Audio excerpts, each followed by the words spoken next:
कैसे हैं आप लोग और क्या हाल चाल है आपके? बढ़िया, एकदम आनंद में हैं आप लोग।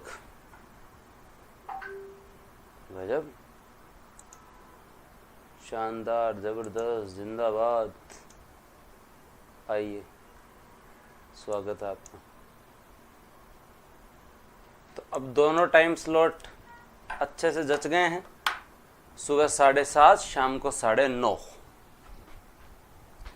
ओके, कौन कौन ले आया बुक?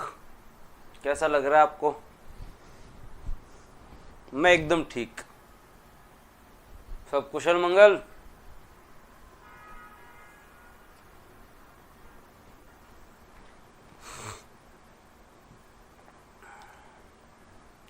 ये किताब आई नहीं, और किताब कब आएंगी, और किताब कब आएंगी? बता दिया ना, टेलीग्राम पे 4 बुक की सूचना दे दी ना। हाँ, राजस्थान इको इंडियन इको तैयार हो गई, लेकिन एक साथ ही निकालेंगे। अब तुम लोग कहते हो ना मेरी आंखें क्यों खराब हो गई, तो उसका रीजन यही है, ये तुम्हारी किताब देख देख के खराब हो गई। मतलब एक बुक पे तैयार होने के बाद में 10-10 दिन मेरे को फॉर्मेटिंग में लगे हैं। मतलब मुझे खुद को आने लग गया है कि कैसे बॉक्स बनाना है, कैसे शेडो देना है, कैसे हाईलाइट करना है, कैसे इमेज लगानी है। मतलब ऑलमोस्ट अब मेरे को आता है कि मेरे को कोई रखना चाहे ना तो मैं टाइपिस्ट, पावर पॉइंट सबका काम कर सकता हूँ, है ना। मैंने इंजीनियरिंग में नहीं सीखा, लेकिन मैंने जो है वो किताब के चक्कर के अंदर पास बैठ के। हाँ, चश्मा यार वो आलसी हो रखा है। वैसे बताया पॉइंट 75 का है। और सबसे इम्पोर्टेंट चीज़ है पता क्या है, कल मैं सिंघम मूवी देख के निकला था ना, तो फिर मतलब ऐसे लगा कि यार जीवन में ना कुछ तो मतलब करो, ऐसे क्या मतलब। तो वैसे मैं जो करने के हिसाब से खूब फ्री पढ़ाता हूँ, ऐसी कोई बात नहीं है। तो फिर बाद में कल मेरे को सही में पहली बार अच्छी फीलिंग आई कि अपनी किताब की रेट ना 160 ही है। मार्केट में राजस्थान पॉलिटी की अजीब अजीब सी बुक की भी 400 रेट हैं। तो मैंने जो ये मेहनत करके बहुत कम में 160-65 में जो तुम लोगों को उपलब्ध करवाया है, 180 है, वो लगभग 5-7% कम कर देते हैं, तो 165-160 के अराउंड जो मिल जाता है। तो ये अपने आप में देखो कुछ को नहीं, 180 रुपये के अंदर किताब जो है उपलब्ध करवाना, कहीं ना कहीं थोड़ा बहुत तो जो है वो, हाँ थोड़ा बहुत क्रेडिट तो दो यार। ऐसे क्या कर रहे हो? लगता नहीं तुम लोगों को अपन मतलब जो है वो बुस्टर अकेडमी सामाजिक सरोकार भी करती है थोड़ा बहुत। हाँ, तो 180 की बुक बहुत ज़्यादा ही मतलब सस्ती है, बहुत कम प्राइस है, और वो भी इतने शानदार पेज के साथ, और इसमें जितनी मेहनत हुई है ना उतनी तो 400, 450 मुझे डायरेक्ट छाप रही उनमें ही नहीं है। पार्ट बी की बुक और सब के बारे में बता दिए, और आज एक नया अच्छा सा टॉपिक चालू कर रहे हैं। 5 दिन आपके YouTube की क्लासेस लगभग ऑफ रहेंगी, जिनका एकमात्र कारण है 15, 16, 17 तक जो है वो ये 4 किताबें आ रही हैं, तो मेरे को 8-8, 9-9 घंटे सुबह शाम बैठना पड़ रहा है। तो बाद में जो है YouTube की क्लासें होंगी। पढ़े सिंचाई का टॉपिक।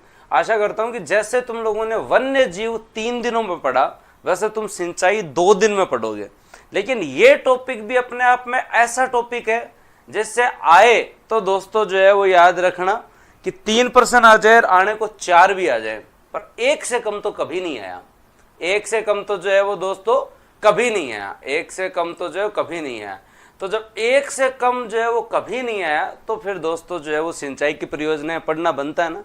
अब जब राजस्थान की सिंचाई परियोजनाएं पढ़ते हैं, तो पहली बात तो इसे एक अलग टॉपिक समझे, केवल जो है नदी झील के साथ ना लपेटें। ये अपने आप में महत्वपूर्ण टॉपिक है। अपवाह तंत्र और झील दोनों से जितने प्रश्न आते हैं ना, उससे ज्यादा इससे क्वेश्चन आते हैं। अब इस टॉपिक में क्या है जिसे इजीली पढ़ा जा सकता है, या इस टॉपिक में ऐसा क्या है जिससे प्रश्न की संभावनाएं बहुत ज्यादा बन जाती हैं। तो देखो, पहली चीज तो ये है कि सिंचाई के अंदर जो है ये टॉपिक आपका जो है वो इको और ज्योग्राफी दोनों का कॉमन टॉपिक है। जब आपका आर्थिक समीक्षा का चैप्टर 2 आप पढ़ते हैं एग्रीकल्चर, तो उसमें लगभग इसकी जो है वो 20 से 25 योजना होती हैं, 20 से 25 योजना। और पिछले 4-5 साल से आप लोग देख रहे होंगे कि हर बार जो है वो एक प्रश्न यहां से आता है। कभी जल आजीविका सुधार योजना पूछ लेता है, कब जो है वो कभी वानिकी जैव विविधता वाली योजना पूछ लेता है ना, कभी जो है वो दोस्तों आपके पश्चिमी राजस्थान में जो है वो नहरी सुधार से संबंधित योजना पूछ लेता है। एक प्रश्न वहां से, एक जो है ना प्रश्न आप लोगों के एक बेसिक पोर्शन से आता है, जिसमें दोस्तों आपकी जो है वो वृहद परियोजनाओं के अंदर, फॉर एग्जाम्पल आपके वृहद परियोजनाओं में IGNP की बात हो गई, गंगा नहर के बारे में बात हो गई, है ना, चंबल योजना से संबंधित बात हो गई, या माही बजाज से संबंधित बात हो गई, माही बजाज सागर से संबंधित बात हो गई। मतलब मेजर जो आपका जो है वो है, जैसे आजकल सबसे चर्चा में ERCP है, तो ERCP से संबंधित बात हो गई। और फिर बीच में बचता है सबसे बड़ा चैलेंजिंग पोर्शन, और वो है दोस्तों आपकी लघु योजनाएं, लघु सिंचाई योजनाएं, जिनको ना पढ़ने का जी करता किसी का और ना जो है वो पढ़ाने का, लेकिन हम पढ़ाएंगे आपको। ये 3 पोर्शन हैं इस टॉपिक के। इस टॉपिक के कितने पोर्शन है? 3 पोर्शन हैं। सिंचाई परियोजनाओं में बेसिक वाला प्रश्न बहुत बार पूछते हैं, एक प्रश्न कभी या तो IGNP से, कभी गंगा नहर से, कभी चंबल से, कभी माई बजाज से, कभी ERCP से। इन 5-7 में से एक प्रश्न पक्का आता है। एक लघु सिंचाई परियोजना को नया इनाम पूछते हैं हर बार ठीक है, तो वो लघु सिंचाई परियोजना का एक प्रश्न आता है, और जो है वो 20-25 योजनाओं से जो है वो एक क्वेश्चन आने की पूरी संभावना रहती है। और फिर बाद में इससे संबंधित आपकी जो है भूजल रिपोर्ट भी इम्पोर्टेंट है, बहुत सारी चीजें इंपॉर्टेंट है। तो स्टार्ट करें टॉपिक को स्टार्ट करते हैं इको सर्वे के टच से, और फिर चलते हैं ज्योग्राफी की तरफ। आपने इको सर्वे में थोड़ा बहुत तो ऐसा पढ़ा होगा। तो राजस्थान की अर्थव्यवस्था में अगर हम लोग जो है वो बात करें, तो आज के दिन सिंचाई परियोजनाओं का निर्माण करके हमने कितने लाख हेक्टेयर जमीन सिंचित कर दी है जी? लगभग 39.36 लाख हेक्टेयर जो है वो हमने सिंचित कर दी है। बहुत बड़ी बात है। सिंचाई इरिगेशन सिस्टम के माध्यम से अब तक हम लोगों ने जो है स्वतंत्रता से अब तक हमने 40 लाख हेक्टेयर, मतलब 39.36 लाख हेक्टेयर, मतलब 39.36 लाख हेक्टेयर जो है वो दोस्तों हम लोगों ने जो है वो सिंचाई योजनाओं के माध्यम से सिंचित कर दिए। और प्रतिवर्ष ये जो है ना बढ़ता जा रहा है, प्रतिवर्ष ये जो है बढ़ता जा रहा है। पिछले अगर एक साल में भी देखें तो हमने 28,000 हेक्टेयर क्षेत्र को जो है वो सिंचित किया है। हम हमारी सिंचाई योजनाओं को बढ़ा रहे हैं, हम हमारी सिंचाई योजनाओं को क्या कर रहे हैं? बढ़ा रहे हैं। हम हमारी सिंचाई योजनाओं को क्या कर रहे हैं? बढ़ा रहे हैं। याद रखना आप लोगों को। तो 28,714 हेक्टेयर क्षेत्र तो हमने पिछले एक वित्तीय वर्ष के अंदर जो है वो इरिगेशन एरिया को जो है कमांड एरिया को हमने बढ़ाया है। वैसे हमारे यहाँ टोटल अगर हम लोग बात करें तो 39.36 लाख हेक्टेयर जो है वो दोस्तों आपकी जो है वो सिंचित भूमि है, जो कि अपने आप में बड़ा क्षेत्र है। हमारे यहाँ पर 8 वृहत योजना है, 5 मध्यम योजना है, और दोस्तों 41 लघु सिंचाई परियोजना है।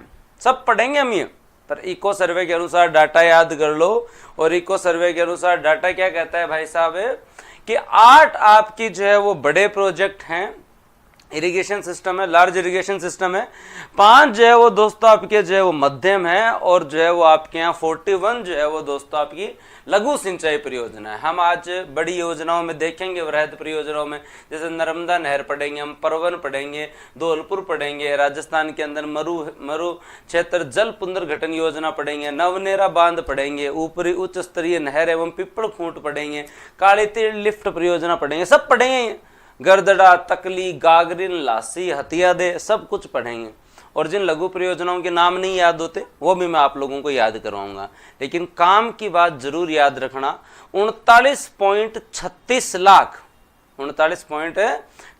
लाख हेक्टेयर सिंचित है, और पिछले एक वर्ष में भी लगभग 28,714 हेक्टेयर हमने सिंचित किया है। 8 वृहत, 5 मध्यम और 41 लघु सिंचाई योजनाएं हमारे यहाँ वर्तमान में कार्यरत हैं। हमारे यहाँ सिंचाई विभाग की स्थापना 1949 में होती है। सिंचाई विभाग की स्थापना कब होती है भाई? सिंचाई विभाग की स्थापना 1949 में होती है। राज्य की प्रथम सिंचाई परियोजना स्वतंत्रता से पहले गंग नहर परियोजना थी। विश्व की पहली पक्की नहर परियोजना जिसमें सीमेंटेड तली है, मतलब नीचे का एरिया पूरा सीमेंटेड है, वो दोस्तों आपकी कौन सी थी? तो ये याद रखें, ये भी आपकी गंग नहर है। राजस्थान की सबसे बड़ी सिंचाई परियोजना दोस्तों याद रखें आपकी जो इंदिरा गांधी नहर परियोजना है। कौन सी है? इंदिरा गांधी नहर परियोजना है। और राज्य का सर्वाधिक सिंचित जिला गंगानगर है, सर्वाधिक सिंचित जिला गंगानगर है। लेकिन सबसे ज्यादा परियोजनाएं झालावाड़ में है, सबसे ज्यादा परियोजनाएं झालावाड़ में है। सबसे ज्यादा परियोजनाएं वाला जिला पूछ रहे हैं, छोटी मोटी गागरीन, ये आप जब देखोगे ना वहां पे तुम लोग 15-20 में याद कराऊंगा तुम लोगों को, ठीक है। तो राजस्थान में सबसे ज्यादा इरिगेटेड एरिया के हिसाब से देखें तो गंगानगर है, लेकिन नंबर ऑफ इरिगेशन प्रोजेक्ट के आधार पे देखें झालावाड़ है। और राज्य की सबसे बड़ी पेयजल परियोजना बिशुलपुर है। राज्य की सबसे बड़ी पेयजल परियोजना जो है वो दोस्तों आपकी कौन सी है? बिशुलपुर है। पेयजल परियोजना कौन सी है? बिशुलपुर है। एक एक के ऊपर चर्चा करेंगे हम लोग, लेकिन बेसिक इंट्रोडक्शन में आप लोगों को थोड़ी थोड़ी चीजें याद होनी चाहिए, ज्यादा नहीं बोलूं मैं आप लोगों को, लेकिन इतना याद करने की बात करो कि स्वतंत्रता से अब तक 39.36 लाख हेक्टर हमने सिंचित कर दिया है। पिछले एक वर्ष में भी हम लोगों ने जो है वो कम नहीं 28,714 हेक्टर जो हमने सिंचित किया है। 8 आपकी जो है वृहत है, 5 मध्यम है और 41 जो है वो दोस्तों जो है वो आपकी लघु सिंचाई परियोजनाएं जो है वो दोस्तों आपके यहाँ पे चल रही हैं। राजस्थान के अंदर 1949 में सिंचाई विभाग की स्थापना होती है। और याद रखें प्रथम आपकी जो है वो नहर गंग नहर है, याद रखें प्रथम नहर गंग नगर है। सबसे बड़ी नहर दोस्तों याद रखें आपके यहाँ IGNP है। सबसे बड़ी पेयजल परियोजना जो है वो दोस्तों याद रखें आपके यहाँ कौन सी है? सबसे बड़ी पेयजल परियोजना दोस्तों याद रखें बिशुलपुर है। पेयजल परियोजना सबसे बड़ी कौन सी है? बिशुलपुर है, याद रखें। उसके बाद में दोस्तों सर्वाधिक सिंचित जिला अगर आप लोग देखेंगे तो वो आपका गंगानगर है, वो आपका जो गंगानगर है। लेकिन दोस्तों सर्वाधिक सिंचाई परियोजना वाला जिला देखेंगे तो दोस्तों आपका झालावाड़ है। तो दोस्तों आपका क्या है? झालावाड़ है। क्या है? झालावाड़ है। का सर पुराने दिन याद आ गए, इको सर्वे वाले से याद आ गए तुम्हें? बढ़िया बढ़िया बढ़िया, हाँ इतना याद रह जाएगा। चलेंगे एक एक पर डिटेल से चर्चा करने, जल्दी में तो नहीं है ना कोई? बता देना मेरे को। हाँ भाई, अब ये ज्योग्राफी की टॉपिक की करने अपने को 5-7 दिन, तब इन पे थोड़ा डिटेल में फोकस कर लो। और जिस तरीके से ये शनिवार गया था, वैसे शुक्रवार शनिवार रविवार तीनों जा सकते हैं। 15, 16, 17 की छुट्टी आ रही है। अगर मैं गाँव में नहीं जाऊँ तो फिर बाद में तुम्हारे प्राण पीऊँगा। तो तैयार रहना, तो तैयार रहना। 4 दिन तो 1-1, 2-2 घंटे ही पढ़ेंगे, लेकिन फिर बाद में जो है वो उन 3 दिनों में ज़्यादा पढ़ सकते हैं। तो याद रह जाएगा तुम लोगों को, सिंचित आपका जो है वो गंगानगर, सिंचाई परियोजना आपके झालावाड़। अगर हम लोग जो है हमारे यहाँ सिंचाई के प्रमुख साधनों के बारे में बात करें तो कुएं और नलकूप जो हैं उनसे दोस्तों लगभग आपका 66% एरिया कवर होता है। सबसे ज्यादा कुएं और नलकूप हैं, उनके माध्यम से जयपुर में सिंचाई होती है। हाँ जी, यह बात तो ठीक है, जयपुर में होती है सबसे ज्यादा। जयपुर में कौन सी नहर आती है? तालाब भी कोई बहुत ज्यादा नहीं है, फागी साइड ज्यादा है तालाब आपको मिलेंगे। तो फागी, टोंक, भीलवाड़ा आपका जो है, फागी, टोंक, अजमेर का केकड़ी वाला एरिया, और उसके बाद में भीलवाड़ा आप जाएंगे ना तो आपको जो है ना, मैं सच बता रहा हूँ, इतने बड़े बड़े तालाब मिलेंगे, क्या पूछे बात। मेरी तो पोस्टिंग रही है फागी साइड में, तो बरसात में पहली बार मेरे को लगा कि इतना पानी भी मतलब तालाब में हो सकता है कि इतने बड़े बड़े तालाब, चिकनी मिट्टी है भाई साहब, इकट्ठा होता है पानी घना ही। तो तालाब सबसे ज्यादा दोस्तों आपके यहाँ तालाब जो है वो सर्वाधिक सिंचाई कहाँ होती है? तालाब से भीलवाड़ा में, पर 1% ही सिंचाई होती है। टोटल का रेशियो देखिए, नहरों से 33% सिंचाई होती है। और उसके अंदर 1 नंबर कौन है? गंगानगर। उससे मैं 1 नंबर कौन है? गंगानगर। तो याद रखिए, कुएं एवं नलकूप से 66% सिंचाई होती है, नहर से 33% और तालाब से 1% सिंचाई होती है। कुएं और नलकूप में जयपुर 1 नंबर है भाई साहब। सिंचाई के अंदर जो है वो दोस्तों आपके यहाँ नहरों के मामले में गंगानगर 1 नंबर है, और तालाब के मामले में दोस्तों आपका जो है वो भीलवाड़ा जो है वो दोस्तों आपका जो 1 नंबर है। तालाब के मामले में भीलवाड़ा 1 नंबर है। तो 66, 33, 1% कोई बहुत बड़ा रेशियो भी नहीं है, मतलब ऐसा नहीं कि तुम लोगों को टेंशन हो। अब हम टाइप ऑफ इरिगेशन सिस्टम के बारे में बात करते हैं। कई बोलते हैं कि मल्टीपर्पज है, बहुउद्देश्य परियोजना है, वृहत सिंचाई परियोजना है, मध्यम सिंचाई परियोजना है, लघु सिंचाई परियोजना। जी है क्या? जी है क्या? आज के दिन हमारे यहाँ जो है वो 8 वृहत सिंचाई परियोजना, 5 मध्यम सिंचाई परियोजना, 41 जो है वो दोस्तों लघु सिंचाई परियोजनाओं का काम चल रहा है। तो पहले आप समझे, बहुउद्देश्य सिंचाई परियोजना वो परियोजनाएं हैं जो इरिगेशन, उसके साथ साथ दोस्तों जो है ड्रिंकिंग वाटर, जिसके साथ साथ आपके यहाँ पे जो है वो इलेक्ट्रिसिटी प्रोडक्शन, बहुत सारे उद्देश्यों की पूर्ति करते हो, तो उसे हम बहुउद्देश्य परियोजना कहते हैं। अभी हम लोग बात करेंगे कुछ एग्जाम्पल के साथ, जैसे हम माही बजाज सागर की बात करेंगे, हम चंबल परियोजना के बारे में बात करेंगे, हम IGNP के बारे में बात करेंगे। वृहद सिंचाई परियोजनाएं वे परियोजनाएं होती हैं जहां कमांड क्षेत्र, मतलब उस नहर से कितना क्षेत्र सिंचित होता है, उसे कमांड एरिया बोलते हैं। तो जहां 10,000 हेक्टेयर से ज्यादा एरिया अगर कमांड क्षेत्र है तो वो वृहद सिंचाई क्षेत्र है, और अगर कमांड क्षेत्र 2000 से 10,000 हेक्टेयर के बीच में है तो वो मध्य सिंचाई परियोजना है, और अगर 2000 से कम है तो फिर वो लघु सिंचाई परियोजना है। मतलब कमांड क्षेत्र कितना है, मतलब इस इरिगेशन प्रोजेक्ट से कितनी जो है वो दोस्तों जो है वो सिंचाई हो रही है, कितने क्षेत्र को सिंचित किया जा रहा है। तो ये आप लोगों को जो है वो याद रखना पड़ेगा कि बहुउद्देश्य सिंचाई परियोजनाएं जहां से बहुत सारे उद्देश्यों की पूर्ति हो, वृहद सिंचाई परियोजना 10,000 हेक्टेयर से ज्यादा, 2000 से 10,000 मध्यम, और दोस्तों जो है वो 4 नंबर में हम देखें तो लघु सिंचाई परियोजना आपकी 2000 हेक्टेयर से कम। तो अब जो है वो आप लोगों को इसमें ये भी ऐड कर लेना चाहिए कि अपने यहाँ पर 66% कुएं एवं नलकूप से है, जो कि दोस्तों आपके जो है वो जयपुर में है। 33% दोस्तों आपके यहाँ पे जो है वो नहर से है, और मैक्सिमम आपके गंगानगर में है, मैक्सिमम जो है वो गंगानगर में है। 1% आपके तालाब से है, और 1% जो तालाब से है वो दोस्तों याद रखें आपके यहाँ पर जो है वो किससे, हाँ भीलवाड़ा से है। क्या दोस्तों? आपके भीलवाड़ा से है। तो ये आपको जो है वो एक डायग्राम याद ये रहना चाहिए। दूसरा क्या याद रहना चाहिए? दूसरा याद रहना चाहिए अगर 10,000 हेक्टेयर से ज्यादा क्षेत्र कवर हो रहा है तो वो आपकी जो है वो क्या है, वृहद सिंचाई परियोजना है। और अगर 2000 से 10,000 हेक्टेयर के बीच में मामला है तो मध्यम सिंचाई परियोजना है। और अगर 2000 हेक्टेयर से कम है तो वो लघु सिंचाई परियोजना है। तो वो क्या है? लघु सिंचाई परियोजना है। इतना पहले याद करो फिर आगे चलेंगे। इतना याद करो फिर आगे चलेंगे। इतना याद करो फिर आगे चलेंगे। हाँ भाई, हो रहा है याद? आ रहा है तुम लोगों को? आनंद तो क्या ही आएगा,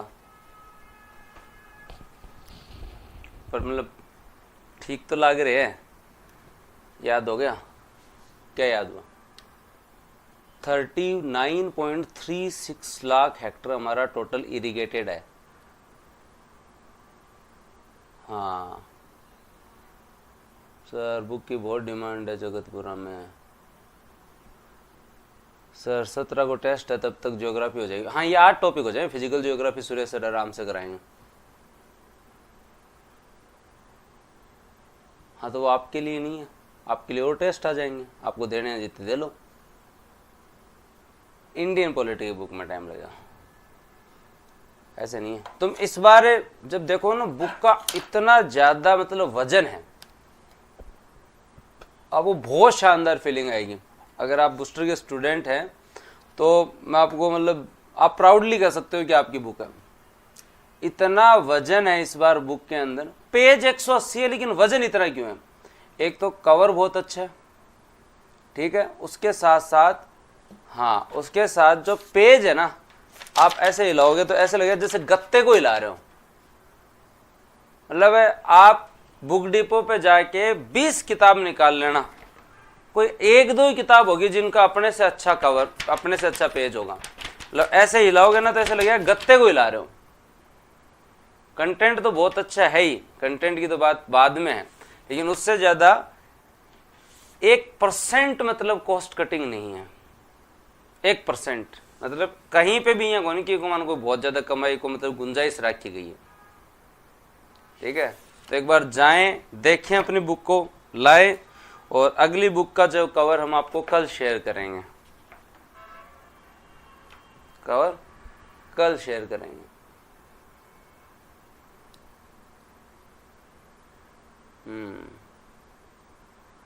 ले आएगा, बहुत बढ़िया। हाँ संदीप सर ठीक है सर, सारे ही ठीक है, सबको थोड़ी थोड़ी डेंगू की शिकायत है।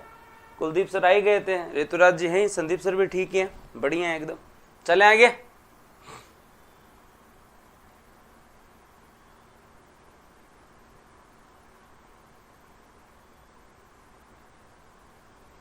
चलो आगे बात करते हैं, और केवल आपको बीच में 2 मिनट दिए गए बोलने के लिए, जिसमें तुम खूब बोले।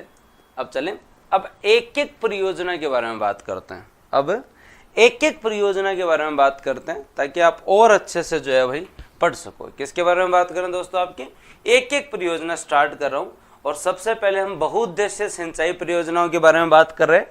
व्यास परियोजना, दोस्तों याद रखें आपकी कौन सी परियोजना? व्यास परियोजना के बारे में हम लोग जो है वो थोड़ी चर्चा स्टार्ट करते हैं, और जिसमें आप लोगों को और अच्छा लगेगा। हाँ, यहाँ ये जो आपकी इंटरस्टेट प्रोजेक्ट है ना, यहाँ से क्वेश्चन बहुत अच्छे बनते हैं।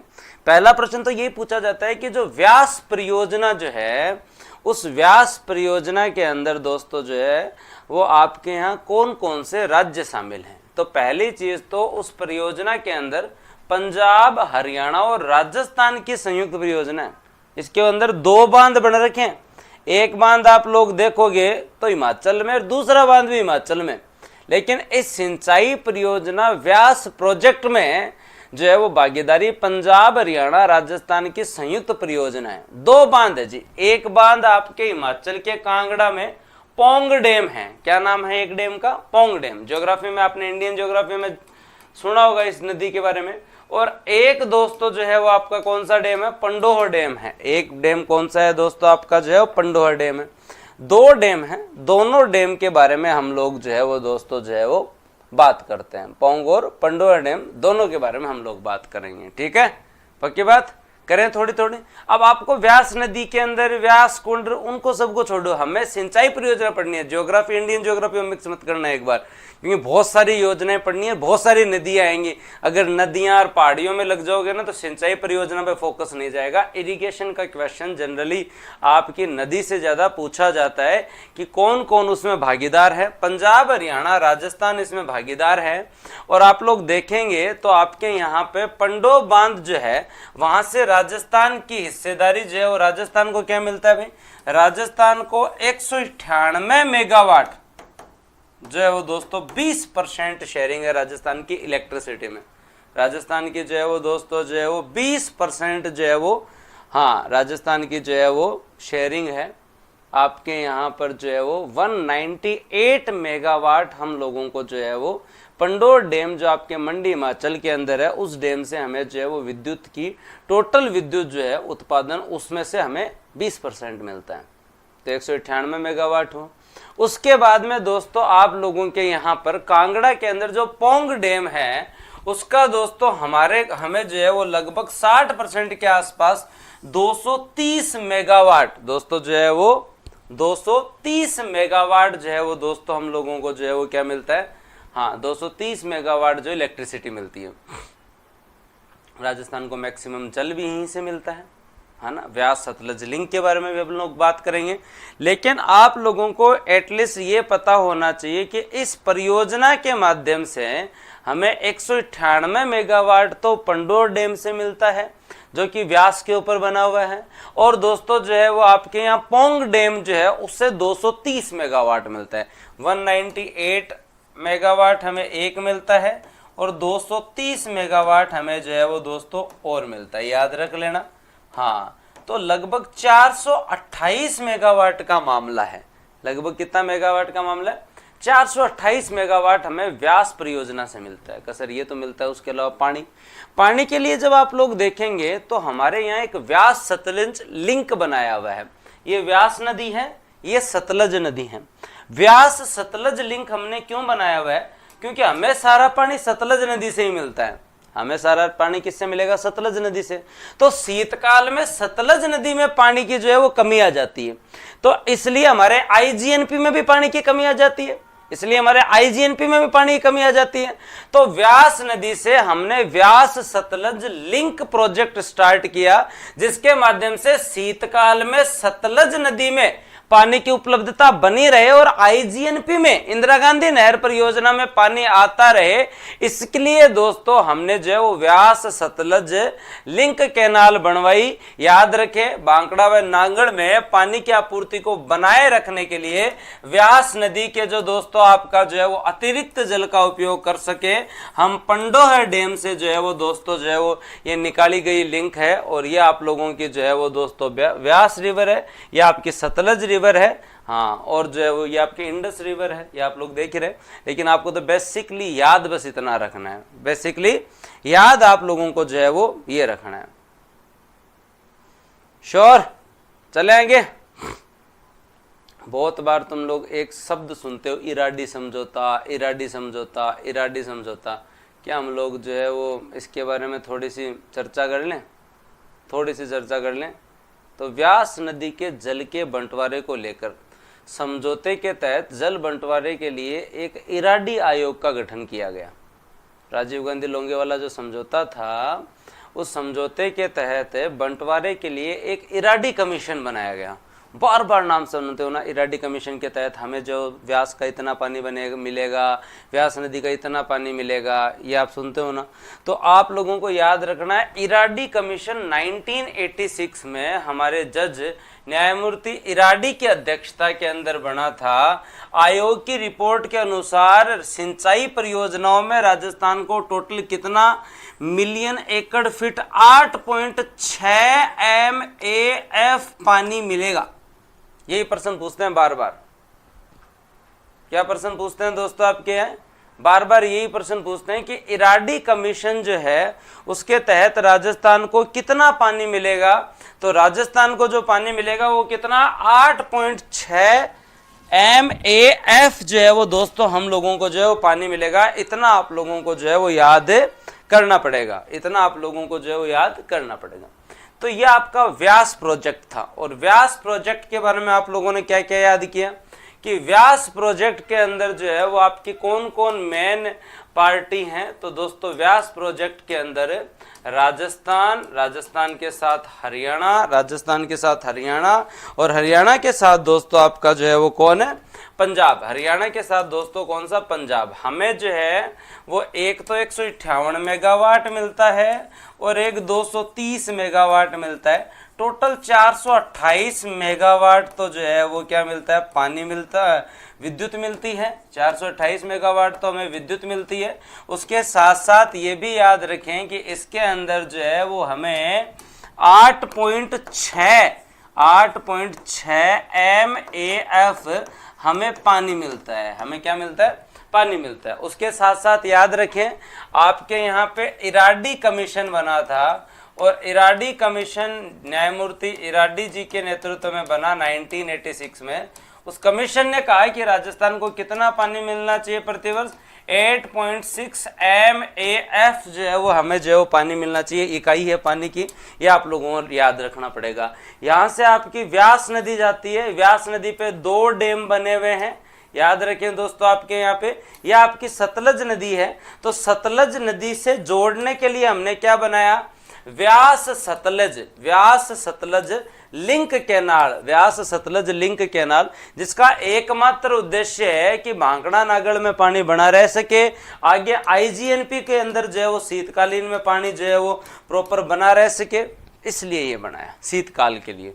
क्योंकि वर्षा ऋतु के अंदर तो पानी होता ही है, वर्षा ऋतु के अंदर तो इतनी कोई समस्या नहीं आती, सतलज में भी घना ही पानी है।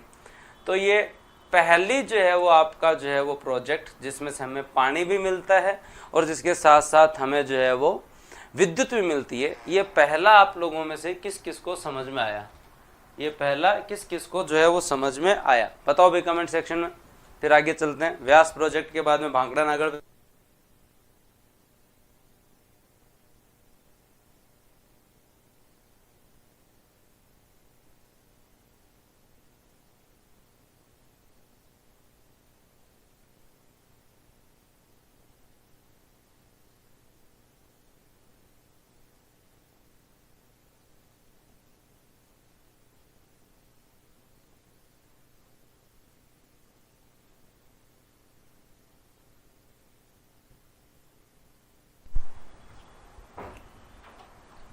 Underground tunnel.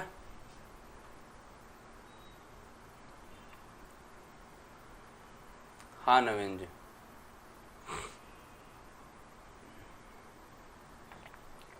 हाँ जी को गुरुजी मानते ये याद है 1986 हूँ 8.6।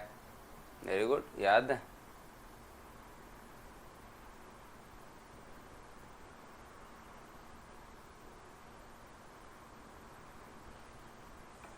चलो आगे ध्यान देते हैं।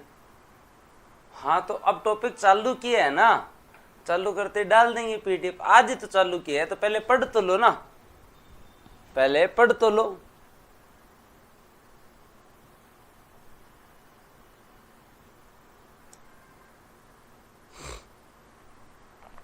चलें? चलो अब आगे चलते हैं और इसके बाद में अगले प्रोजेक्ट की तरफ से। थोड़ी स्पीड कम रखो, बहुत कम है, इससे कम और क्या रखें। तुम लोगों को करनी है केवल बातें।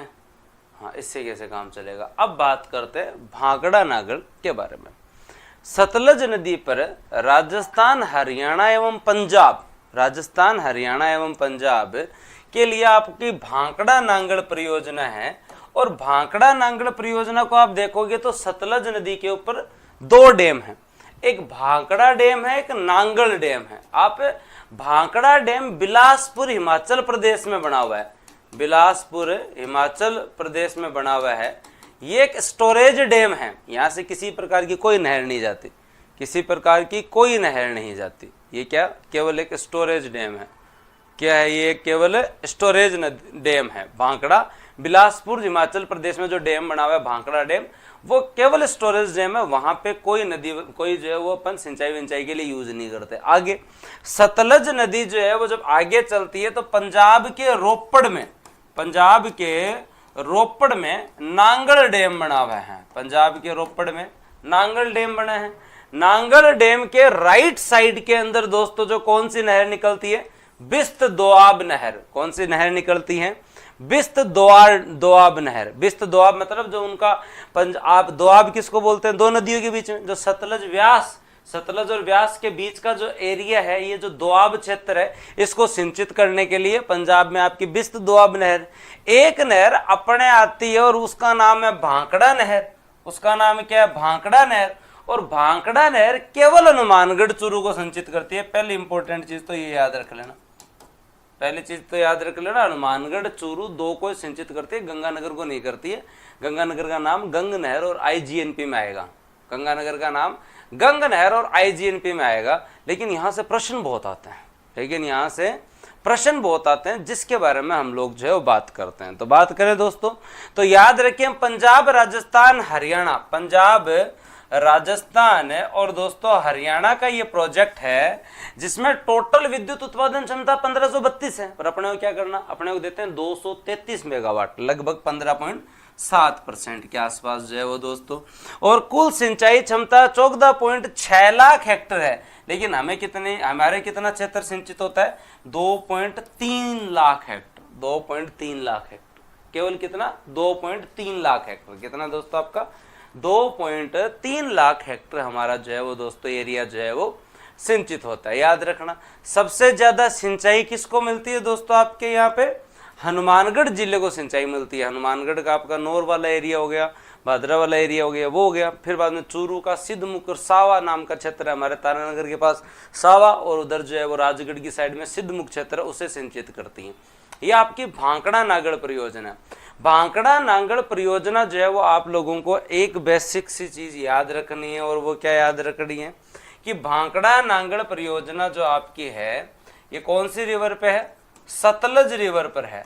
सतलज रिवर में भांकड़ा में जो डैम, जो आपका भांकड़ा जो डैम बना है ये बिलासपुर हिमाचल में पड़ा है, जो कि एक स्टोरेज डैम है। उसके बाद में दोस्तों आपका नांगड़ डैम आता है, जो दोस्तों जो है वो आपके यहाँ पर जो है वो रोपड़ पंजाब में नांगड़ डैम है। और नांगड़ डैम से दोस्तों हमारे यहाँ पे निकल के आती है भांकड़ा नहर, और भांकड़ा नहर से लाभान्वित है आपका पंजाब, पंजाब के बाद हरियाणा, हरियाणा के बाद में राजस्थान, राजस्थान में केवल हनुमानगढ़, और हनुमानगढ़ के साथ दोस्तों आपका जो है वो चूरू, हनुमानगढ़ के साथ दोस्तों आपका चूरू, हनुमानगढ़ के साथ दोस्तों आपका क्या? चूरू। अब क्या याद रखना आप लोगों को कि इससे कितना भी होता होगा विद्युत उत्पादन, होता होगा 1500 के आसपास, करती होगी सिंचित। मैं तो तुम्हें क्या याद करवा रहा हूं, 233 मेगावाट तो हमें विद्युत मिलती है, और 2.3 लाख हेक्टर को सिंचित करती है, और आपके जो है वो हनुमानगढ़ और चूरू को सिंचित करती है। लगभग 15.7% हमारा पोर्शन, 15% याद रखें। तो हम केवल भांकड़ा नहर की बात कर रहे हैं, हम IGNP की बात नहीं कर रहे हैं, हम केवल भांकड़ा नहर की बात कर रहे हैं। और भांकड़ा नहर आप लोगों को जो है वो एटलीस्ट जो है वो इतना तो जो है वो याद होना चाहिए, इतना तो आप लोगों को याद होना चाहिए। एकदम सरल है, एकदम सिंपल है, कोई जल्दीबाजी नहीं है, प्रॉपर याद रह जाएगा। सतलज पे 2 डैम है, भांकड़ा एक स्टोरेज डैम है, नांगड़ जो कि आपके यहाँ नांगल डैम जो एक आपके रोपड़ पंजाब के अंदर है, जिसके राइट साइड के अंदर बिस्त दोआब नहर जाती है जो कि पंजाब को सिंचित करती है इस एरिया को, और जो है वो इधर आपकी भांकड़ा नहर आती है जो कि राजस्थान में केवल हनुमानगढ़ चूरू को सिंचित करती है। और इसमें 233 मेगावाट तो हमें जो है वो क्या मिलती है? बिजली मिलती है, और 2.3 लाख हेक्टर हमारे क्षेत्र को जो सिंचित करती है, 2.3 लाख हेक्टर हमारे क्षेत्र को सिंचित करती है। क्या करती है? सिंचित करती है। याद रह जाएगा तुम लोगों को, श्योर, पक्की बात। चलें आगे। उसके बाद में दोस्तों कभी कभी नाम आता है राजीव गांधी सिद्धमुख नहर परियोजना। राजीव गांधी सिद्धमुख नहर परियोजना किसकी बात आती है? कभी कभी राजीव गांधी सिद्धमुख नहर परियोजना के बारे में हम लोग जो है चर्चा करेंगे। राजीव गांधी सिद्धमुख नहर परियोजना, ठीक है, करें। अगर कोई गंगानगर हनुमानगढ़ गए हैं तो उन लोगों को अब भी जो है वो पता है। हाँ, वहाँ अगर थोड़ा बहुत दिमाग से अगर आप लोग देखें तो हनुमानगढ़ वालों को एकदम एग्जैक्टली पता है कि किस तरीके से आपकी जो एक तरफ से उनको लाभ जो है वो किसका मिलता है? भांकड़ा नहर का। एक तरफ से उन्हें लाभ जो है वो IGNP का भी मिलता है। आपके हनुमानगढ़ की जब आप लोकेशन देखेंगे तो हनुमानगढ़ के अंदर जो है वो दोस्तों जो है, मान लो कि ये आपका हनुमानगढ़ का क्षेत्र है, तो हनुमानगढ़ के इस क्षेत्र को लाभ जो है वो आपके इधर वाली साइड से, तो ये हरियाणा की साइड से तो भांकड़ा नहर का लाभ मिल रहा है, ठीक है। और इधर से जो है वो गंगानगर के आसपास से जो है वो कौन सी जा रही है? IGNP। इधर से कौन सी जा रही है? IGNP। तो जो आपका ये जो IGNP से इधर की जो ब्रांचें जा रही है ना, जो आपकी टोटल लिफ्ट कैनाल है, तो एक तो पानी का मूवमेंट इधर मिलेगा आपको, IGNP से इस साइड पानी का जो मूवमेंट मिलेगा, और सारी किसके माध्यम से? Lift canal. लिफ्ट कैनाल का मतलब क्या होता है? पानी को एक बार पंप के माध्यम से उठाना, फिर बाद में जो है वो दोस्तों ऊपर स्टोरेज करना, फिर आगे बढ़ा देना, फिर वापस पानी को जो है वो स्टोरेज करना, फिर आगे बढ़ा देना। तो एक तो आप लोगों को ये मिलेगी, ठीक है। और उसी तरीके से एक आपके जो पानी का भाव आपको इस साइड जाता हुआ मिलेगा, और इस साइड जो पानी का भाव जा रहा है वो किसका है? भांकड़ा नहर का है। कौन सी का है? भांकड़ा नहर का है। अमर सिंह ब्रांच, बहुत सारी ब्रांच है वहाँ पे, अमर सिंह शाखा भी जाती है वहाँ पे। मैं तो वहाँ रूरल एरिया के अंदर रहा हूँ तो मेरे को थोड़ा बहुत पता है, लेकिन फिर भी मैं आप लोगों को समझा देता हूँ कि आपका जो ये एरिया जो है वो हनुमानगढ़, ये दोनों साइड से, एक साइड IGNP से और एक साइड दोस्तों भांकड़ा नहर, दोनों से लाभ लेता है, दोनों से जो है वो लाभ लेता है। अब आप लोगों को जो है वो एक चीज क्या याद रखनी है? अब आप लोगों को याद रखनी है कि राजीव गांधी सिद्धमुख नहर परियोजना क्या है। तो भादरा के पास जो है वो एक जगह है फेपणा, ठीक है, आपको याद करने की जरूरत नहीं है। भांकड़ा नहर का जो अतिरिक्त पानी है, क्या दोस्तों, आपका भांकड़ा नहर का जो अतिरिक्त पानी है, उस अतिरिक्त पानी को जो है वो दोस्तों जो है वो आर्थिक सहयोग, किसके माध्यम से? आर्थिक सहयोग जो है यूरोपीय आर्थिक समुदाय ने सहयोग दिया था, उसके माध्यम से हमने 1989 के अंदर नौरवाड़ा क्षेत्र है, उसके बाद में सिद्धमुख है, तारानगर है, सावा चूरू है, इस एरिया को लाभान्वित करने के लिए हम लोग क्या लेकर आए? राजीव गांधी सिद्धमुख नहर परियोजना। राजीव गांधी सिद्धमुख नहर परियोजना। तो आपको समझना पड़ेगा कि जो आपकी भांकड़ा नहर जा रही है, जो भांकड़ा नहर जा रही है, इस भांकड़ा नहर का जो अतिरिक्त जल है, उस अतिरिक्त जल को हम लोग क्या करते हैं? उस अतिरिक्त जल को जो है, उस अतिरिक्त जल से जो है वो हम लोग इधर चूरू की तरफ चलते हैं। और चूरू की तरफ कहाँ चलते हैं? सिद्धमुख, जो आपका राजगढ़ का एरिया है, जो आपके जो तारानगर, सावा, तो हनुमानगढ़ तो है ही, हनुमानगढ़ के साथ साथ जो है वो दोस्तों जो है वो आपका ये चूरू का एरिया भी आ गया। और इसी से ही हमारे यहाँ आगे पानी आया था। अगर आप सुजानगढ़ चूरू साइड देखें तो आपनी योजना चली थी, सुजानगढ़ चूरू साइड देखें तो क्या आपनी योजना चली थी, और आपनी योजना के माध्यम से जो है वो दोस्तों जो है वो हमारे सुजानगढ़ तक आगे, इसी से यहाँ तक तो ये सिंचाई दे रही है, यहाँ तक तो दोस्तों ये क्या दे रही है? सिंचाई दे रही है। इसी से ही आगे आपनी योजना के तहत हमारे यहाँ पानी आया था पीने का, हमारे यहाँ पानी आया था पीने का। तो अब हम जो है वो दोस्तों कंप्लीट बात करते हैं भांकड़ा नहर की, उसके बाद में आगे चलते हैं और जो है वो याद करने की कोशिश करते हैं। तो अब एकदम क्लियर है, ये आपकी सतलज रिवर है। सतलज रिवर से दोस्तों आपकी जो कौन सी, एक आपका जो है वो भांकड़ा डैम, और एक दोस्तों जो है वो नांगल डैम। नांगल डैम आपके रोपड़ पंजाब में है, और याद रखिए ये प्रोजेक्ट हरियाणा, पंजाब है और राजस्थान का है। और आपको क्या याद रखना है कि यहाँ से जो भांकड़ा नहर आती है, इस भांकड़ा नहर से दोस्तों जो है वो हनुमानगढ़ और चूरू दोनों लाभान्वित हैं। और इसके अंदर हमें 233 मेगावाट तो विद्युत उत्पादन, और उसके साथ साथ 2.3 लाख हेक्टेयर जो है वो सिंचित क्षेत्र निकलता है। अब इसी के अतिरिक्त पानी के लिए हम लोग क्या ला रहे हैं? सिद्धमुख नहर परियोजना, राजीव गांधी सिद्धमुख नहर परियोजना, जिससे आपका हनुमानगढ़ का नौर क्षेत्र और चूरू का सिद्धमुख क्षेत्र लाभान्वित होता है। चूरू का सिद्धमुख क्षेत्र लाभान्वित होता है। तो मेरे हिसाब से व्यास और जो है एक व्यास परियोजना जो भी आपकी किसकी है? हरियाणा, पंजाब, राजस्थान, हमें मिलता है 428 मेगावाट बिजली, 8.6 MAF दोस्तों हमें पानी मिलता है इराडी समझौते के अनुसार। इराडी समझौते के अनुसार ये दो चीज किस किस को क्लियर है? फिर आगे चलते हैं। अभी तो IGNP आएगा तब आएगा तुम्हें आनंद, अभी तो IGNP आएगी तब आएगा तुम लोगों को आनंद। ऑल सेट एकदम।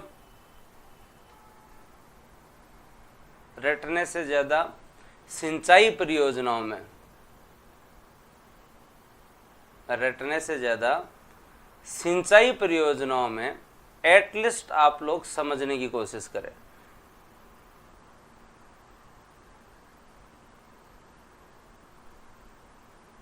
ठीक है, लिखने का प्रयास करना ही नहीं है, क्योंकि रटने के लिए लघु सिंचाई परियोजनाएं बहुत है।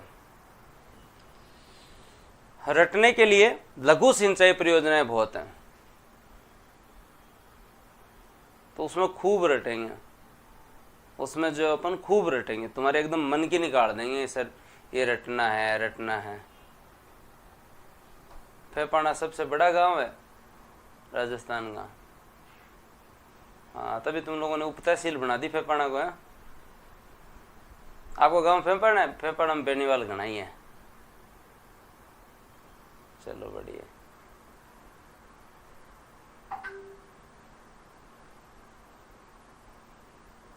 ना अलग अलग याद करने की जरूरत नहीं शुभम। इसकी बुक कब आएगी? इसकी भी आ जाएगी 15-16 तक, लगे हुए हम। मैंने इतने दिन आलस कर लिया, कल तुम लोग मुझे चश्मे में देखोगे। बीच में 5-4 दिन सही हो गई थी अंकित, तो मेरे को लगा अब तो एकदम सही है अपन, अपने को क्या ही मतलब समस्या। हाँ, मैं तो खुद जाके, जब मेरी पोस्टिंग खुइयाँ थी ना नौर क्षेत्र के अंदर है, तो मैंने तो खुद जाके विजिट किया, और विजिट भी किया और इंस्पेक्शन भी किया। तो विजिट किया तो मेरे को मतलब पहली बार प्रॉपर्ली समझ में आया कि लिफ्ट कैनाल क्या होती है। जब आपकी आईजीएनपी जाती है तो आईजीएनपी के अंदर से एक कुंभाराम लिफ्ट कैनाल निकलती है। क्या निकलती है? कुंभाराम लिफ्ट कैनाल निकलती है। तो ये कुंभाराम लिफ्ट कैनाल जो है ना दोस्तों, आपके यहाँ पे जो है वो कहाँ तक है? हनुमानगढ़ चूरू तक आती है। तो आपके जो हनुमानगढ़ के अंदर है, हाँ, मेरी जो तहसील थी, जो खुइयाँ तहसील थी, तो खुइयाँ तहसील के अंदर जो है ना, वहाँ पे पूरा लिफ्ट कैनाल के तहत एकदम ऐसे पूरा लिफ्ट स्टेशन बना हुआ था। तो मैंने जाके देखा, फोटो भी डाली हुई है, आप देखना कभी इंस्टाग्राम पे। तब जाके मैंने देखा भाई साहब ये लिफ्ट वाला सिस्टम क्या है। नहर आ रही है एकदम नीचे नीचे, फिर आप पानी को इकट्ठा करके भाई साहब अंदर बहुत बड़ी बड़ी मोटरें लगी हुई हैं भयंकर तरीके से, और वो पानी इकट्ठा करके फिर बाद में जो है वो आगे। हाँ, तब मेरे को पहली बार समझा वहाँ पे बहुत फोर्स होता है पानी का। हाँ, तो मैंने भी पहली बार वहीं देखा इतना पानी। चले आगे। गुरुजी घर के पीछे डीजे चल रहे हैं, पढ़न कौन दे भाई रे, पढ़ लो नहीं है डीजे कौन बजावला। ठीक है। और अगर तुम लोग शेखावाटी मारवाड़ से हो और तुम्हें लगता है बिना पढ़ाई के डीजे बज सकता है, तो बहुत ही इम्पॉसिबल है। तो ये शादियों का सीज़न तुम लोगों को, खास करके लड़कों को, ये शादियों का सीज़न खास करके जीवने का नहीं है, आपके आगे के भविष्य प्लानिंग के लिए, आपको सतर्क करने के लिए है कि आजकल डीजे बाजना अत्ता सोरा को नहीं है। ठीक है ना। तो बाया तो पढ़ा चुको, ठीक काम तो पढ़ना चाहिए, महिला सशक्तिकरण जरूरी है, लेकिन मेरा तो फिर भी थारा निवेदन है, पुरुष सशक्तिकरण की तो बहुत ज़्यादा आवश्यकता है। हाँ, ओके। तो तुम जिम क्या हो जितना तो जिम हो बोले। चलो आ जाओ भी, अब ध्यान दो आगे, अगले पे चले हम।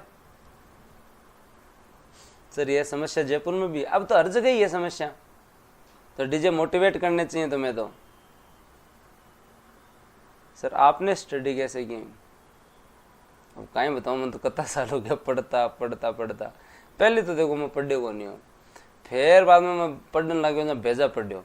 तो मतलब मैं 2014 तक तो इतना पढ़ा नहीं था इंजीनियरिंग के टाइम। तो फिर बाद में मैंने पढ़ने में लगी मज्जो, है ना। पहले आदमी को जो है जीवन में अपने ऑलमोस्ट जितने भी शौक हों पूरे कर लेने चाहिए।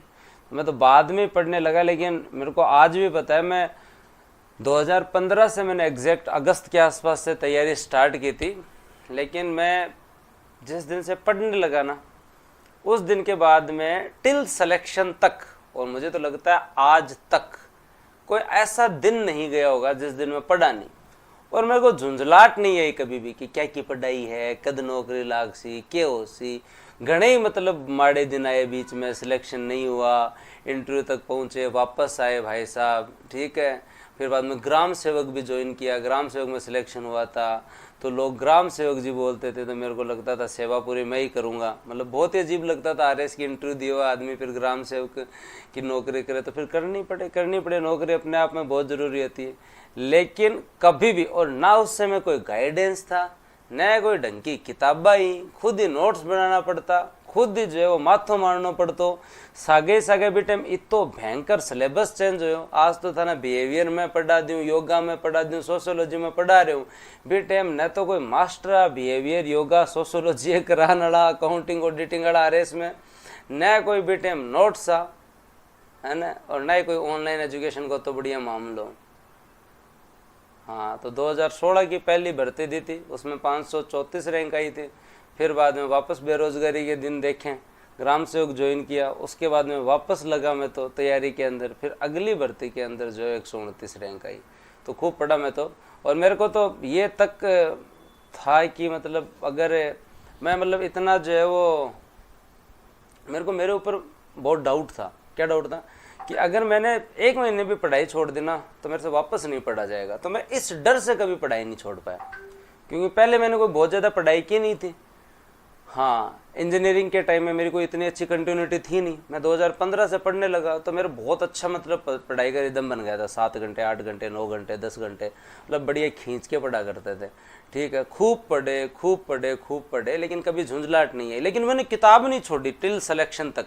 मेरे को डर लगता था कि अगर जो है वो नहीं हुआ तो फिर क्या होगा। पढ़ते रहो पढ़ते रहो पढ़ते रहो पढ़ते रहो। तो मेरा आपसे यही निवेदन है, पढ़ने में अगर एक बार मजा आ गया, 1-1.5 साल अच्छा लगा दिया, तो फिर केवल रिवीजन ही करना होता है, केवल रिवीजन ही करना होता है। आप कंटेंट की बात कर रहे हो ना, वो जमाना ऐसा था जिसमें हमारे एक टॉपिक था प्रबोधन, वर्ल्ड हिस्ट्री के अंदर एनलाइटमेंट। उसके लिए 10 दिन मेहनत करके दिल्ली से कोई 4 पन्ने मंगवाने पड़े थे। तो आज तो मतलब बहुत सुविधा है तुम्हारे पास है, उस दिन है। अब वर्ल्ड हिस्ट्री में वो टॉपिक नहीं है, पुनर्जागरण तो अब भी है, फ्रांस की क्रांति है, प्रबोधन नाम का टॉपिक हुआ करता था। बाद में तो एनसी बिश्नोई में वो भी जुड़ गया था, एनसी बिश्नोई बुक में पहले वो नहीं थी। ठीक है, तो वो एक टॉपिक के लिए कोई मुखर्जी नगर फोन करना पड़ा, कोई 10 दिन बाद में जो है वो पीडीएफ आता ही वो पन्ने प्रिंट कटवाए तब जाके पढ़े। तो कंटिन्यूटी रखनी पड़ेगी। शुरू में कोई भी कार्य प्रारंभ करते हैं, हाँ, तो फिर बाद में जो है वो एक बार वर्कलोड लगता है, लेकिन धीरे धीरे धीरे धीरे रिदम के साथ आदत पड़ जाएगी। धीरे धीरे रिदम के साथ आदत पड़ जाएगी। पढ़ाई आपको सब कुछ देगी, बेइंतहा देगी, तुम्हें उम्मीद से ज्यादा देगी पढ़ाई। बस पढ़ाई करके तो देखो। पढ़ाई से तकड़ी संतुष्टि मेरे को ना कभी किसी चीज में नहीं मिली। मजाक करने की बात नहीं है। मैं इंजीनियरिंग में 4 साल जो है वो घणो ही यही घूम्यो। शाम को मनिया लाग तो क्या दुख पावा, क्यों दो को देना है खुद ने। लेकिन फिर जे थोड़ी सी शाम और ज्यादा शाम होती, जहाँ आई चीज पर सोचने टाइम कौन मिलता कि ठीक है ना, जीवन चल रहा है, अच्छा है, इंजीनियरिंग चल रही है। सुबह उठते तो कभी कभी लगता था कि समय जाया कर रहे हैं, लेकिन शाम शाम होते लगता है कि हर समय इंपॉर्टेंट है, इस जीवन का आनंद लिया जाए। तो ठीक है, चल रहा था, कभी मतलब जो है वैसे फील नहीं हुआ। लेकिन जब से पढ़ने लगे तब से मजा आने लग गया जीवन के अंदर। यार मतलब आज पढ़ा है, आज सेटिस्फेक्शन है, इतना पढ़ा आज। मैं तो आपको पीछे ही कुछ दिन पहले कहा था, मगर नहीं पढ़ा हूं तो तीसरे दिन टेंशन में आ जाता हूँ कि अरे यार पढ़ा है नहीं पढ़ा है नहीं पढ़ा है नहीं। तो आदत बना लो, रूटीन में बना लो, रो रो के मत पढ़ो, आनंद लेके पढ़ो, डिप्रेशन लेके मत पढ़ो। नहीं होगा तो क्या होगा, आज का ही हो फिर बाद में, है ना। कोई आदमी कलेक्टर लगे तो तैयारी करेगा नहीं, सब बेरोजगारी तैयारी करे। जहाँ होने आज के है अपने गन और खोने के है, कोई बहुत बड़ो तारकन एम्पायर है, बहुत बड़ो कोई उद्योग घरानो है तारकन जो थे 5-4 साल ध्यान को देशो जहाँ थारा शेयर डूब जी। ऐसा तो है ही नहीं कि 5-7 साल तुम ध्यान नहीं दोगे तो तुम्हारे शेयर मार्केट में बड़ा घाटा हो जाएगा, उद्योग धंधा चौपट हो जाएगा। ऐसा तो कुछ है ही नहीं। जो है वो अपने सामने ही है, कितना है अपने पास। तो खोने के लिए कुछ ज्यादा नहीं है। बार बार बर्डन मत लो कि नहीं होगा तो क्या होगा, नहीं होगा तो कुछ अच्छा ही होगा जीवन में। लेकिन पढ़ो एटलीस्ट, पढ़ते टाइम ये टेंशन मत लो, ठीक है। और मेरी जॉब अगर एग्जैक्टली अगर आप देखें तो मेरे साथ वाले सब 2014 में नौकरी लग गए थे इंजीनियरिंग से निकलते ही। हाँ, मैं कहाँ जाके 2019-20 के अंदर जो है वो ग्राम सेवक और फिर बाद में आपके जो है वो RS। तो ग्राम सेवक अगर नहीं भी माने तो मतलब उनसे तो 7 साल बाद में लगा था। तो तब तक तो मैं मतलब टेंशन में आ जाऊं। लेकिन ना, जीवन में कुछ अच्छा लिखा हुआ है ना। तो अपने ईश्वर पे, माता पिता पे भरोसा रखें। आपके लिए जीवन ने कुछ अच्छा निर्धारित किया है, आपके लिए जीवन में कुछ अच्छा निर्धारित किया है। अगर मैं मेरे जीवन के कुछ पिछले पन्नों में जाके देखूं तो हमारा रूम केवल और केवल लोगों के सिलेक्शन की पार्टी के लिए हुआ करता था। हमारा रूम केवल और केवल जो है वो जयपुर वाला, तो इसमें मतलब जब बीकानेर से जयपुर आए थे तो उस 1.5 साल में हमारा रूम जो है, उस रूम में केवल और केवल हम आयोजक थे। जिसका सिलेक्शन होता था वो हमारे रूम पे आता था और सबको पार्टी देता था। हम केवल आयोजक थे, मतलब हमारे सामने हमने सिलेक्शन होते देखे हैं। और इतने सिलेक्शन और हम केवल और केवल आयोजक की भूमिका में बैठे रहते थे। आओ भाई साहब तेरा सिलेक्शन होगा, बधाई हो बधाई हो। किस में लगाएगा, SSC में, बधाई हो बहुत बढ़िया, तू एक नहीं 2 पार्टी दे, ठीक है। तो यही चलता रहा, यही चलता रहा।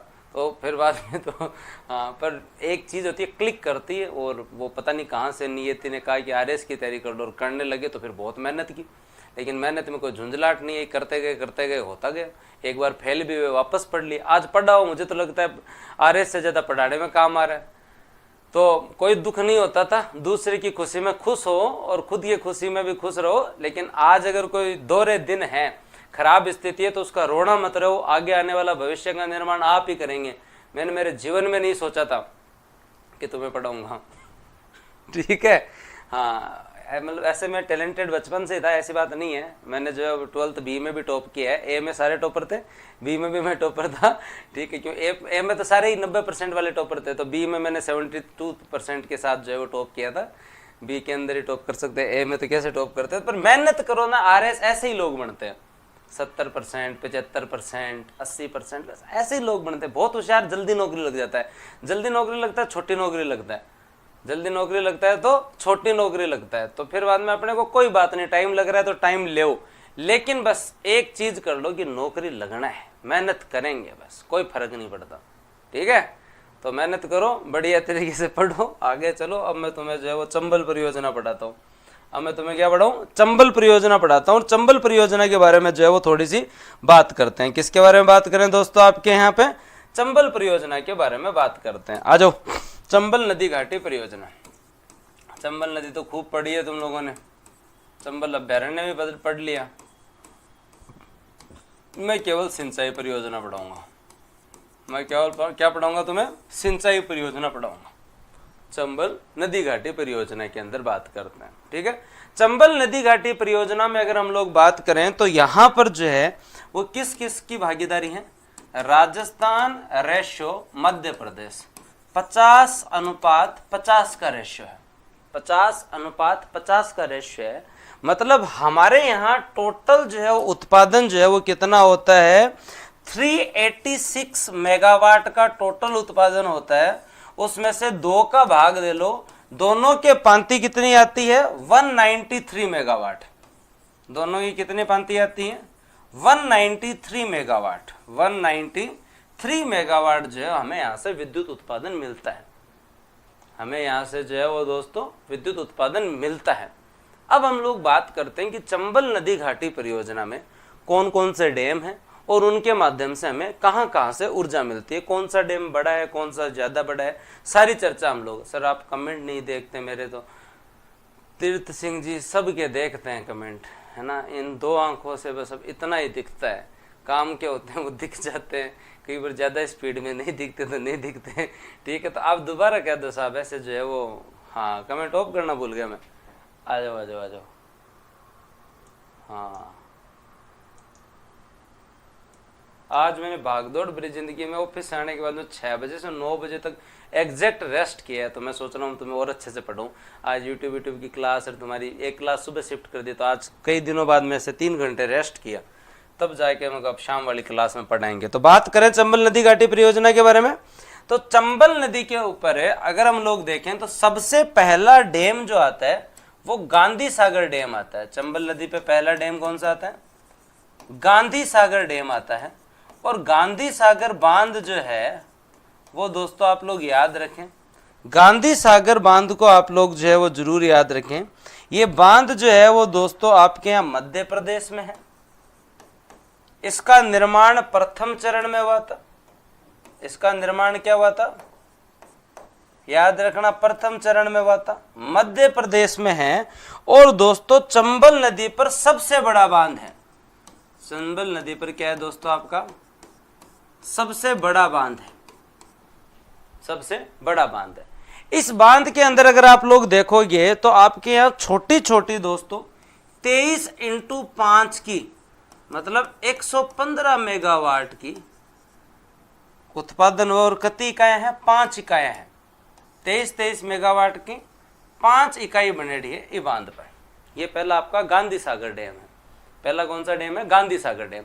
कहाँ है? मध्य प्रदेश के अंदर, बॉर्डर के पास ही है गांधी सागर डैम, ठीक है। और कहाँ है? मध्य प्रदेश में गांधी सागर डैम है, जिसमें 23 मेगावाट की 5 यूनिट है। 115 मेगावाट जो है वो दोस्तों उत्पादन होता है।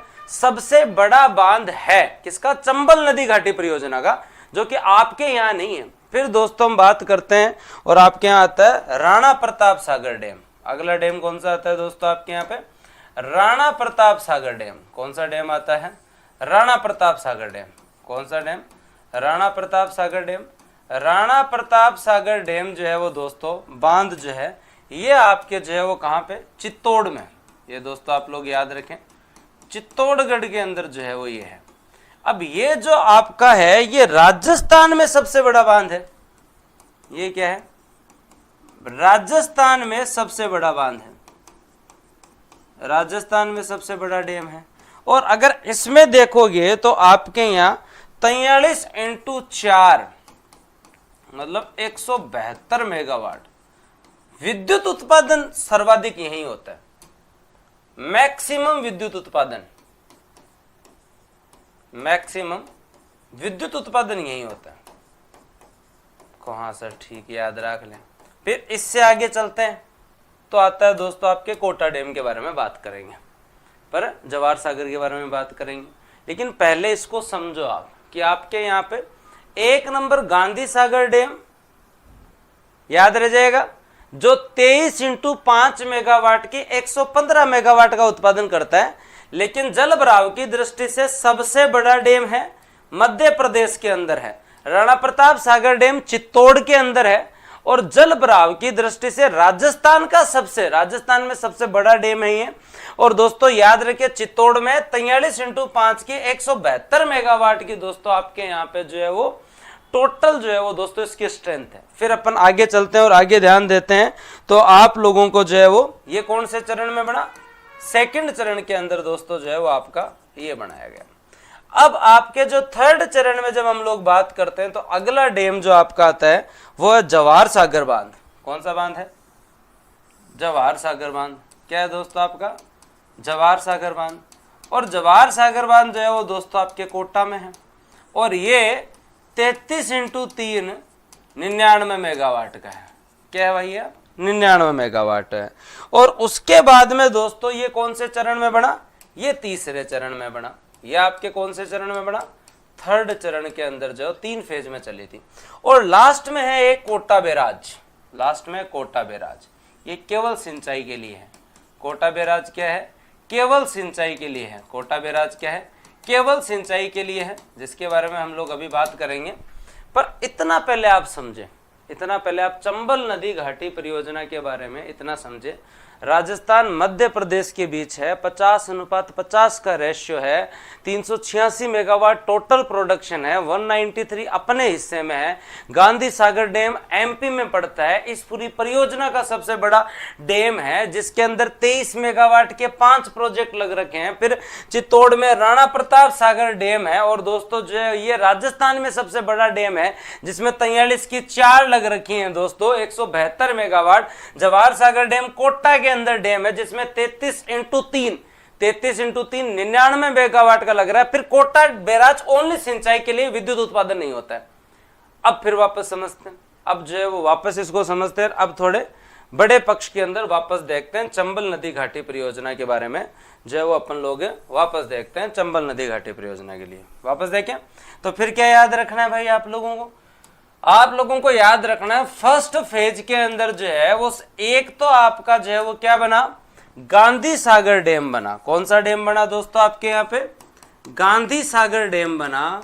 और गांधी सागर बांध मध्य प्रदेश में है गुरुजी, 23 इंटू 5 मेगावाट 115 मेगावाट का टोटल उत्पादन करता है। इस पूरी परियोजना का सबसे बड़ा बांध है, सबसे बड़ा बांध है। और एक फर्स्ट परियोजना में क्या बना? कोटा बैराज। एक फर्स्ट परियोजना से क्या बना दोस्तों? कोटा बैराज, जो कि कोटा के अंदर है। कोटा बैराज है जो कि दोस्तों आपके कोटा के अंदर है और जो केवल किस चीज के काम आता है? सिंचाई के लिए काम आता है। केवल किसके लिए काम आता है? सिंचाई के लिए काम आता है। कहाँ गुरुजी याद रह जाएगा। फिर बात करते हैं आगे आपके सेकंड फेज के अंदर। किसके अंदर? सेकंड फेज के अंदर आपके यहाँ पे क्या बनता है? राणा प्रताप सागर डैम बनता है।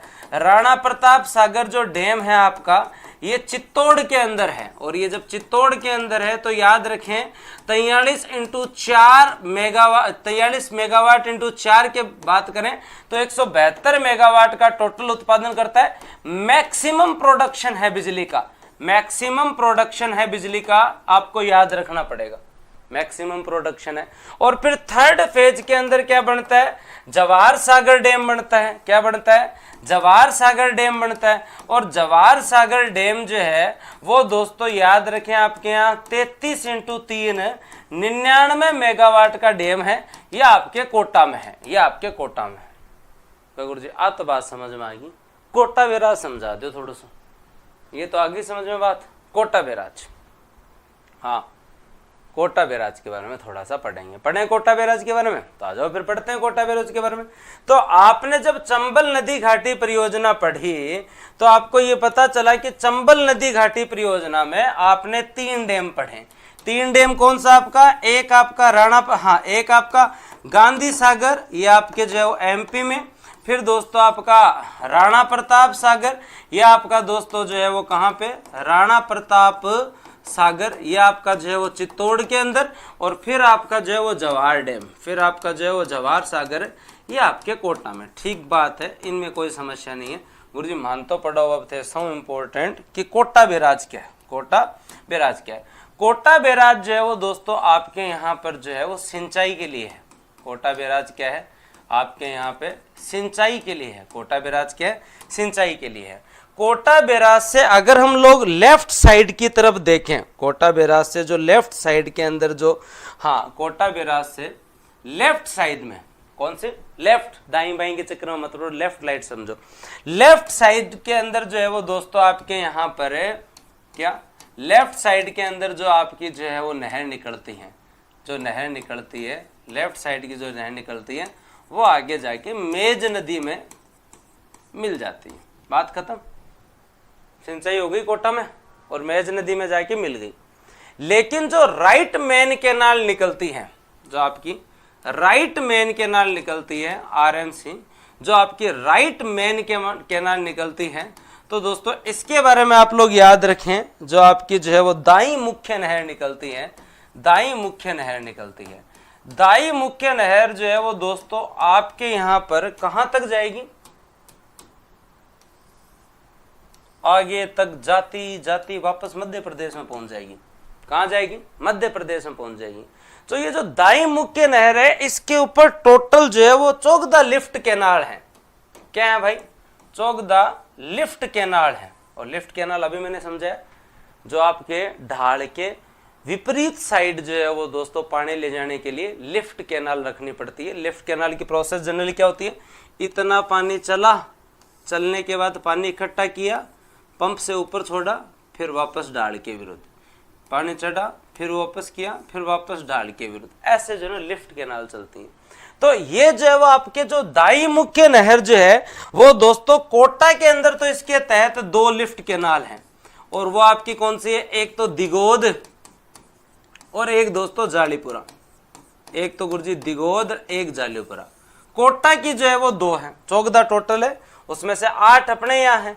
और जब आप लोग बात करें 12, किसके बारे में बात करें, 12 की दोस्तों 6 है। और 12 की 6 कौन कौन सी है याद रखना आपके यहाँ पे, अंता फर्स्ट और अंता सेकंड। और उसके बाद में दोस्तों आपके यहाँ पंचेल और गणेशगंज, लिखो एक बार, पंचेल और गणेशगंज। और सोरसन और कछारी, सोरसन और कछारी, सोरसन और कछारी, सोरसन और कछारी।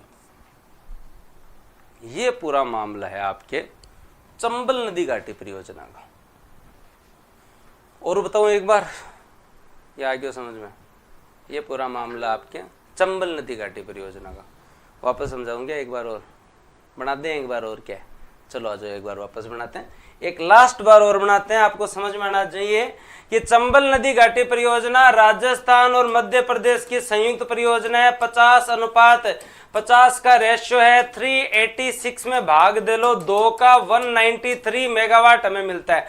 चंबल नदी घाटी परियोजना के अंदर सबसे पहला डैम गांधी सागर डैम है, जिसपे 23 × 5 115 मेगावाट का उत्पादन होता है, जो कि एमपी में है, जो कि फर्स्ट फेज में बना था। फर्स्ट फेज में कोटा बैराज भी बनती है, फर्स्ट फेज में क्या बनती है, कोटा बैराज भी बनती है। और कोटा बैराज के जो दोस्तों लेफ्ट में जो नहर जाती है, जो आगे जाके मेज नदी में मिल जाती है, लेकिन जो राइट के अंदर जो जाती है वो दोस्तों कोटा के अंदर दिगोद और जालीपुरा, दिगोद और जालीपुरा। और 12 के अंदर अगर आप लोग देखें तो 12 के अंदर दोस्तों अंता फर्स्ट, अंता सेकंड, सोरसन, फिर कछारी, कछारी के बाद दोस्तों जो है पंचेल, पंचेल के बाद गणेशगंज, पंचेल के बाद गणेशगंज, और आगे जाके एमपी तक चली जाती है, आगे जाके एमपी तक। मतलब 14 में से 8 लिफ्ट कैनाल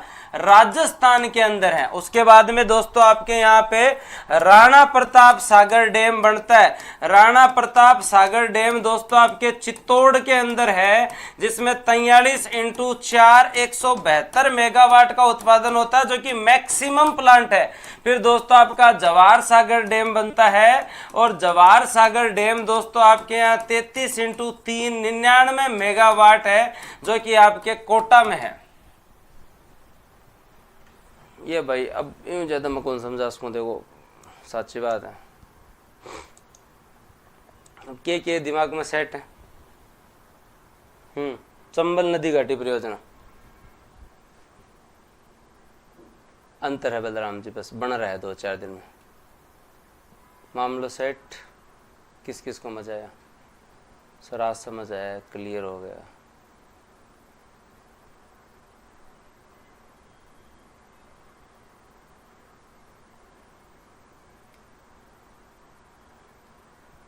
सौ % के लिए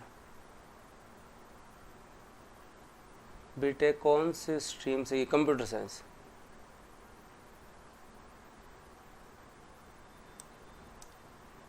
हाँ सेट है मामला। ओवरऑल अच्छा समझ में आया। एक और पढ़ लेंगे। स्पीड थोड़ी ज़्यादा रखो। एक जनों का कमरा को एक ज़्यादा रखो ना, इन आप कोई की बात सुनाएंगे ना, आप अपने अनुसार करा।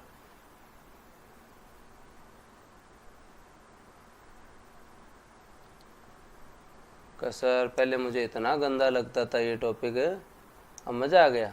कौन है? महिमा जी न्यूमेरिक डाटा याद हो जाएंगे। न्यूमेरिक डाटा में कोई समस्या ही नहीं है। न्यूमेरिक डाटा के अंदर कोई समस्या ही नहीं है। 23/5 43/4 33/3 न्यूमेरिक डाटा में क्या दिक्कत है?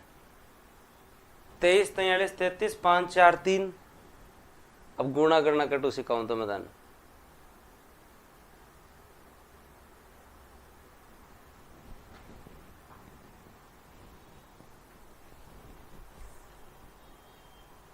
चलें आगे।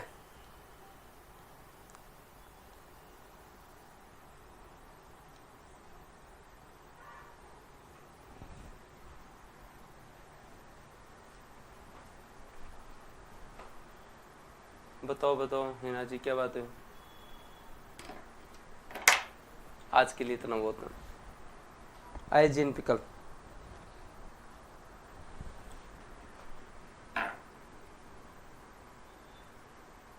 हाँ बलराम जरूर एक बार तैयार हो जाए। स्टूडेंट मेरा रिप्लाई करो। अब पर्सन पूछ लिया जाओ 5 मिनट पर्सन, मतलब 5 मिनट आता ही साका पर्सन को जाओ जानिए जाओ। यार सागाड़ा थोड़ा बहुत बताओ किताब का, नहीं तो कम कम कोर्स के बारे में बताओ देवताओ हैं। अब तो फर्स्ट ग्रेड को कोर्स चल रहे, पटवार वीडियो को चल रहे, आरएस को चल रहे, यूआरओ को चल रहे। अब कौन बताओ ना कद बताओ। सुबह टाइम से उठ जाए 7:30 बजे, पार्ट भी धारा 6 से 16 तो पढ़ेंगे कम से कम। रिवीजन के लिए टाइम छोड़ दिया। मैं तो आधे 1 घंटे पढ़ाता हूँ। नजर लगाओगे क्या? वापस फिर 15 दिन बाद में मिलूंगा।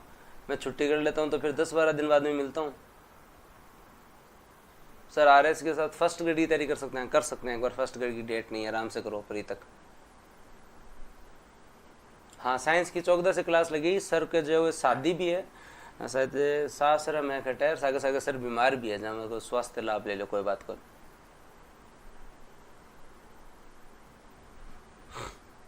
बाकी मध्य प्रदेश में राहुल बन क्या नहीं याद कराता ना। एमपीपीसीएस देना वजह पढ़ लीजिए।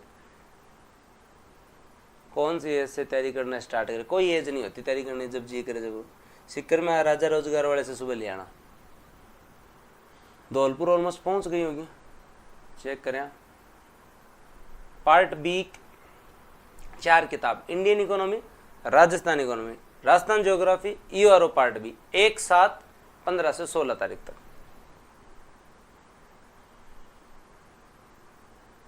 सुबह 7 जाया करो, जो का यू आर रोज तैयारी करे, सुबह उठ जाया करो 7:30 बजे, मैंने एक लोन उठा दो।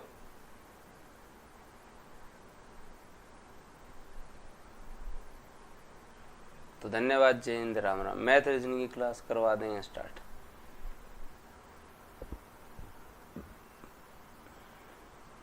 ठीक है अर्षित, अपडेट करवा दें।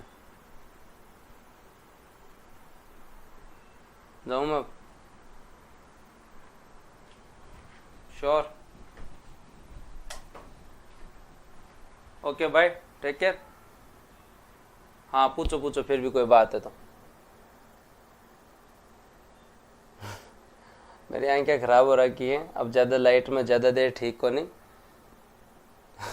ठीक है, तो धन्यवाद, जय हिंद, राम राम। अब समय हो चुका है, सभी जाएं।